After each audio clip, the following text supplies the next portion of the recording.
23 April रोजी हनुमान जन्मस्थानी अंजनेरी पर्वतावर हनुमान भक्तांनी आयोजित केलेल्या महाआरतीचा सोहळा हा उत्साहात संपन्न झाला। या अभूतपूर्व सोहळ्याचे साक्षीदार लाखो हनुमान भक्त हनुमंतरायाच्या चरणी अंजनी मातेच्या चरणी नतमस्तक झाले। पीठाधीश्वर श्री श्री श्री शांतिगिरी महाराज अखिल भारतीय संत समिती महाराष्ट्र प्रदेश प्रमुख महंत आचार्य पीठाधीश्वर श्री श्री अनिकेत शास्त्री महाराज, महंत श्री श्री श्री रमणगिरी महाराज, माजी महापौर दशरथ पाटील तसेच समस्त त्र्यंबकेश्वर तालुका ग्रामस्थ व समस्त हनुमान भक्त यांच्या प्रत्यक्ष उपस्थितीत जन्मोत्सवाचा सोहळा पार पडला। अयोध्येच्या राम मंदिराच्या पार्श्वभूमीवर अंजनेरी पर्वत हनुमान जन्मस्थानाचा देखील सर्वांगीण विकास व्हावा या उदात्त हेतूने समस्त हनुमान भक्तांनी मनोभावे प्रार्थना केली। हनुमान भक्त साधू महंत मान्यवरांच्या उपस्थितीत महायज्ञ ब्रह्ममुहूर्तावर करण्यात आला। त्यानंतर महाआरती सोहळा देखील उत्साहात संपन्न झाला। यावेळी अंजनेरी पर्वतावर त्र्यंबकेश्वर तालुक्यातील ग्रामस्थ मोठ्या संख्येने उपस्थित होते। त्याचप्रमाणे साधू महंतांची देखील पौर्णिमा सुरू झाल्यानंतर गर्दी वाढली। हनुमान भक्तांच्या प्रत्यक्ष उपस्थितीत हनुमान चालीसा पाठाने महाआरतीचा सोहळा संपन्न झाला। हनुमान जन्मोत्सवानिमित्त त्र्यंबकेश्वर तालुका व नाशिक शहरात 2 लाख हनुमान चालीसाचे वाटप हनुमान भक्त नारायणराव गायकवाड यांच्याकडून करण्यात आले। त्याचबरोबर हनुमान भक्तांना पिण्याच्या पाण्याची सोय देखील हनुमान जन्मस्थान संस्थेद्वारे करण्यात आली होती। महायज्ञाची पवित्र हवन सामग्री चांदवडकर उर्फ दगडू तेली यांनी महाआरती सोहळ्यात दिली होती। महाआरती सोहळा संपन्न झाल्यानंतर महाप्रसादाचा लाभ महाभक्तांनी घेतला। लाडू महाप्रसादाची व्यवस्था धर्मवीर विक्रम नागरे यांनी केली होती। पंचमुखी रुद्राक्ष देखील भाविकांना निःशुल्क वाटप करण्यात आले। याची देही याची डोळा नाशिकमधील अंजनेरी पर्वतावर हनुमंतरायाचा जन्मोत्सव महाआरती सोहळा पार पडला। हनुमान जन्मस्थान संस्थेने महाप्रसाद पंचमुखी रुद्राक्ष वाटप व पाणी वितरण केल्यानंतर हनुमान भक्तांसमवेत स्वच्छता मोहीम राबवली व स्वच्छता संदेश दिला। शासकीय यंत्रणा व वन विभागाने देखील त्यांचे कार्य चोख बजावले। संकटमोचन हनुमंतरामाने लाखो हनुमान भक्तांना सुखरूप ठेवून आशीर्वाद केलेत। जगाच्या पाठीवर हनुमंतरायाचे एकच जन्मस्थान अंजनेरी पर्वतावर असल्याचा संदेश लाखो हनुमान भक्तांनी महाआरतीद्वारे सिद्ध केला। सर्वच क्षेत्रातील राजकीय सामाजिक धार्मिक प्रतिष्ठित व्यक्ती देखील पवित्र अंजनेरी पर्वतावर या सोहळ्यात प्रत्यक्ष हजेरी लावली। केवळ महाराष्ट्रातूनच नव्हे तर समस्त भारतातून हनुमान भक्त या प्रसंगी अंजनेरी पर्वतावर उपस्थित झाल्याचे दिसून आले आहे। नाशिकमधील हनुमान भक्त असलेले सामाजिक संस्था पर्यावरण प्रेमी आणि गड किल्ले संवर्धन समित्या देखील पाहावयास मिळाल्या।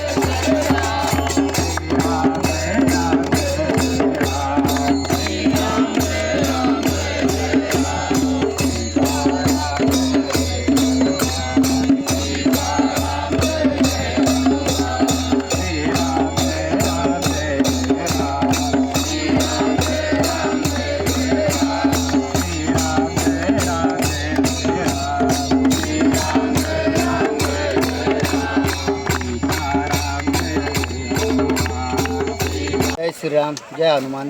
कुठून आला आपण? आम्ही नाशिकवरून आलो। दांडेकर दीक्षित तालमीत पण इकडे दांडेकर दीक्षित तालमीतनं आलो आहे। तालमीचे पैलवान आहे सगळे, आम्ही 12-13 जण आहे आता, बाकीचे काही येत आहेत। तर आम्ही रात्री 2 वाजता निघालो तालमीतनं आणि 2 वाजता खाली पायथ्याशी येऊन गाडी लावून तिथून पायी आणि तळ्यात 4 वाजता आंघोळ केलं। आम्ही तळ्यात आंघोळ करून परत वर चढायला लागलो। चढायला मग आरती झाल्यानंतर आम्ही दर्शन केलं। दर्शन करून आता उतरलो आहे आम्ही खाली, अर्ध्या रस्त्यात आलेलो आहे। आणि त्याच्यात सुविधा बी थोडंसं सरकारने करायला पाहिजे नाही का। काहींना वयस्कर माणसं येतात, काही लेडीज पोरं लहान पोरं घेऊन येतात, त्यांना चढायला उतरायला थोडीशी तकलीफ होती। आणि चालताना पाण्याचं तर ठीक आहे, पण बाकी गोष्टींना चालायला उतरायला जास्त तकलीफ होती।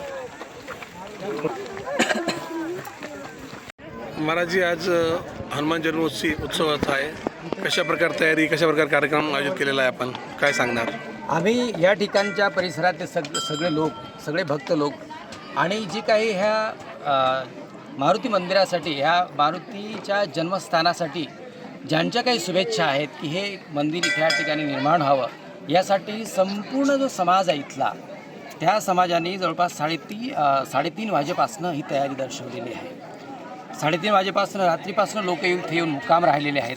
त्यांनी पूर्ण ही सजावट केलेली आहे. त्यांच्या परीने त्यांनी केलेली आहे. इथे सजावट ही फार कमी आहे, परंतु सर्व भक्तांचा इथून हा एक आवाज जातो की इथल्या ह्या परिसराचा पूर्ण विकास व्हायला पाहिजे. आज भगवान मारुतीचे जन्मस्थान आहे, कारण पुरातन अंजनी माताचं मंदिर इथेच आहे.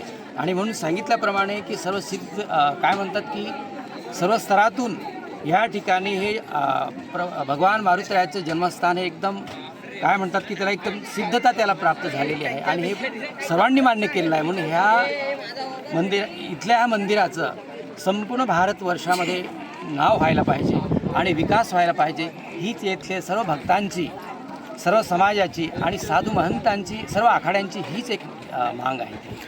असं पण म्हणता मागच्या पंचवार्षिकला हेमंत गोडसे अप्पांनी अंजनेरी गाव दत्तक घेतलं होतं. ते असं बोलले होते की अंजनेरीचा मी भव्य देव कला प्रकट करणार. त्याबद्दल काय बोलणार आपण?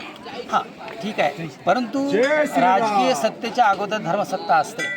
जर साधू संतांनी आणि समाजाने जो गाव करेल तो राव करू शकणार नाही.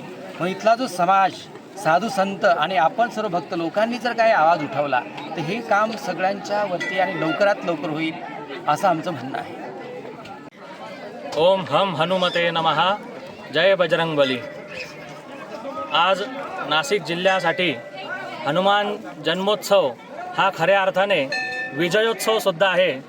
कारण गेल्या वर्षी आपल्या भारताचे लोकप्रिय पंतप्रधान श्रीमान नरेंद्रभाई मोदी साहेब यांच्या संकल्पनेतून ज्याप्रमाणे 500 वर्षापासून प्रलंबित असलेले रामजन्मभूमीचे मंदिर निर्माण झालं आणि त्याचं भव्य असं लोकार्पण झालं, त्याच धर्तीवरती रामाचे परमभक्त श्रीमान हनुमंतराय यांचंसुद्धा जन्मभूमी याचा जीर्णोद्धार व्हायला पाहिजे आणि भव्य मंदिर निर्माण व्हायला पाहिजे.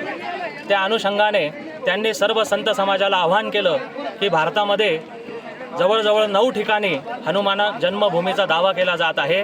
तर यातील नेमका कोणता? तर अनेक ठिकाणी शास्त्रार्थ सभा होऊन जेव्हा नाशिक येथे महर्षी पंचायतन सिद्धपीठममध्ये किष्किंधाहून जन्मभूमी क्षेत्रातून अनेक जन्मभूमी क्षेत्रातून जे साधू महंत आचार्य आले होते त्यांच्याबरोबर धर्मसंसद झाली आणि गेल्या वर्षी नाशिक अंजनेरी पर्वत हेच हनुमान जन्मभूमी आहे हे एकमताने सिद्ध झालेलं आहे. त्याचे सभाध्यक्ष म्हणून अयोध्या राम जन्मभूमीचे प्रधान आचार्य गंगाधर शास्त्री पाठक हे सभाध्यक्ष होते. त्यांनी तो निर्णय दिलेला आहे. त्यामुळे आज हा खूप आनंदाचा दिवस आहे. या गडावरती, पर्वतावरती सकाळपासून लाखोंच्या संख्येने संपूर्ण देशभरातून, देशविदेशातून अनेक हनुमान भक्त, हिंदू बांधव इथे उपस्थित होत आहे.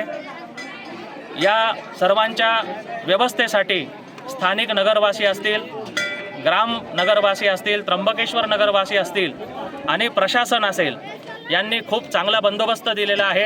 त्यांच्या सुखसुविधेमध्ये कुठेही कमी पडणार नाही, कुठेही भक्तांना अडचण निर्माण होणार नाही याची खबरदारीसुद्धा घेतलेली आहे.